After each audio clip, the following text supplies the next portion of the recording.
BJP ने राजस्थान विधानसभा के आगामी आम चुनावों के लिए 58 नामों के साथ तीसरे उम्मीदवारों की सूची जारी कर दी है। तीसरी लिस्ट को मिलाकर बीजेपी ने राजस्थान की 200 विधानसभा सीटों में से 182 सीटों पर अपने उम्मीदवारों को उतारा है। पहली लिस्ट में 41 और दूसरी लिस्ट में 83 कैंडिडेट का ऐलान किया गया था।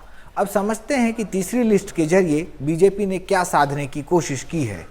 पहला, गहलोत पायलट के सामने बीजेपी ने उतारे उम्मीदवार। भारतीय जनता पार्टी ने अपनी तीसरी लिस्ट में 2 हाई प्रोफाइल सीटों पर भी अपने उम्मीदवारों का ऐलान कर दिया है। सबसे हॉट सीट जोधपुर की सरदारपुरा विधानसभा क्षेत्र से बीजेपी ने मुख्यमंत्री अशोक गहलोत के सामने महेंद्र सिंह राठौड़ को मैदान में उतारा है। वहीं टोंक से सचिन पायलट के सामने पूर्व विधायक अजीत सिंह मेहता को मैदान में उतारा है। बता दें कि महेंद्र सिंह राठौड़ जोधपुर विकास प्राधिकरण के अध्यक्ष रह चुके हैं। वहीं अजीत सिंह मेहता टोंक से विधायक रह चुके हैं। 2013 में उन्होंने इस सीट पर जीत दर्ज की थी। दूसरा, बाहर से आए नेताओं को तोहफा। बीजेपी की तीसरी सूची में दल बदलकर बीजेपी में शामिल होने वाले नेताओं को भी तरजीह दी गई है।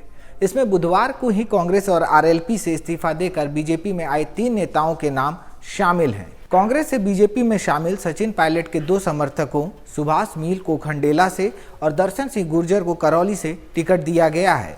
इसी तरह राष्ट्रीय लोकतांत्रिक पार्टी से बीजेपी में शामिल हुए उदय लाल डांगी को बल्लभनगर से टिकट दिया गया है। बीजेपी ने तीसरी लिस्ट में 8 मौजूदा विधायकों पर एक बार फिर से भरोसा जताया है।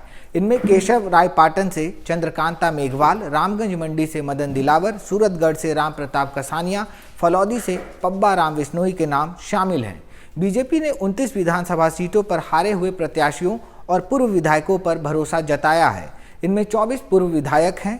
पूर्व विधायकों में 7 ऐसे नेता भी हैं जो वसुंधरा राजे की सरकार में मंत्री थे। चौथा, यूनुस खान कैलाश मेघवाल का कटा टिकट।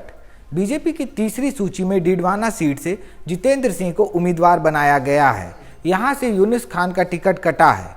यूनुस खान वसुंधरा राजे के करीबी माने जाते हैं। बता दें कि यूनुस खान इस सीट से 2 बार विधायक भी रह चुके हैं। वह वसुंधरा सरकार में पीडब्ल्यूडी मंत्री भी थे। वहीं शाहपुरा सीट से कैलाश मेघवाल का टिकट कटा है। उनकी जगह पार्टी ने नए चेहरे लाला राम वैरवा को मैदान में उतारा है। माना जा रहा है कि केंद्रीय मंत्री अर्जुन राम मेघवाल के खिलाफ मोर्चा खोलने के बाद पूर्व विधानसभा स्पीकर कैलाश मेघवाल का टिकट काटा गया है।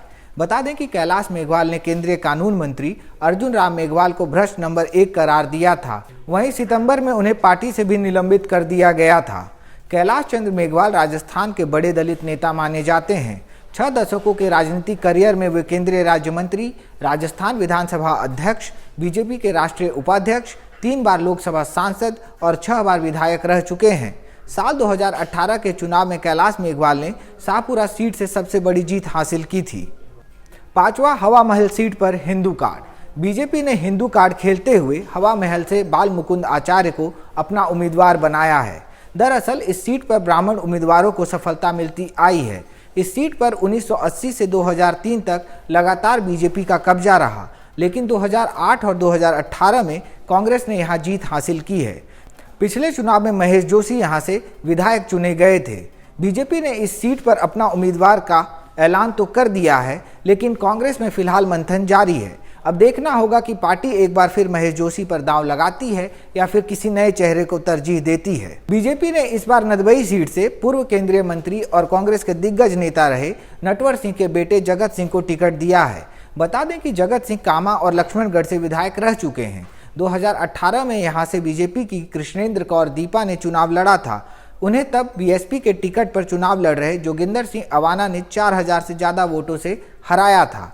ऐसे में इस बार भी इस सीट पर मुकाबला दिलचस्प रहने की उम्मीद है। राजस्थान में 25 नवंबर को विधानसभा चुनाव के लिए वोटिंग होगी, जबकि 3 दिसंबर को नतीजे आएंगे।